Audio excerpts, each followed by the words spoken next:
కావ్య కోసం నిఖిల్ ఒక ఎమోషనల్ వీడియోని షేర్ చేసుకుంటూ వచ్చారు. అయితే గోరింటాకు సీరియల్‌లో వీరిద్దరికీ జరిగిన పెళ్లి ఫోటోస్‌ని షేర్ చేస్తూ, ఈ ఫోటోస్ నా జీవితంలో ఒక మర్చిపోలేని మధుర క్షణాలు అంటూ చెప్పుకొచ్చేశారు.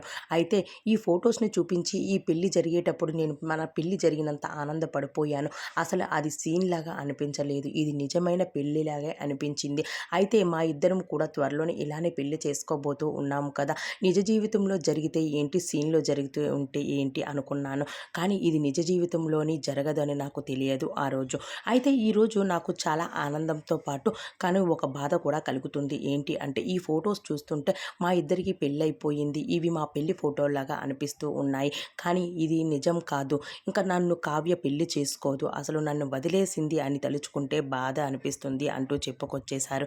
అయితే మరోసారి గోరింటాకు సీరియల్‌లో ఆ మధుర క్షణాలు మరోసారి వస్తే బాగున్ను అనిపిస్తూ ఉంది. అయితే ఇప్పుడు కావ్య కోసమే నేను చిన్ని సీరియల్‌లోకి ఎంట్రీ ఇచ్చేశాను. అయితే అక్కడితో అయినా మళ్ళీ మా ప్రేమ చిగురించి మళ్ళీ మేము త్వరలో పెళ్లి చేసుకోవాలని అని మమ్మల్ని ఆశీర్వదించండి అంటూ నిఖిల్ అయితే ఒక ఎమోషనల్ వీడియోని షేర్ చేసుకుంటూ వచ్చారు.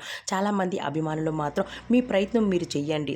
తర్వాత ఏం జరుగుతుందన్నది మనం చూద్దాము అంటూ చెప్పుకొచ్చేశారు. అయితే ఇక్కడితో తన ప్రయాణాన్ని మొదలుపెట్టేశాడు నిఖిల్. మరి ఇక్కడ ఏం జరుగుతుందన్నది మనం నెక్స్ట్ వీడియోలో చూడాల్సిందే.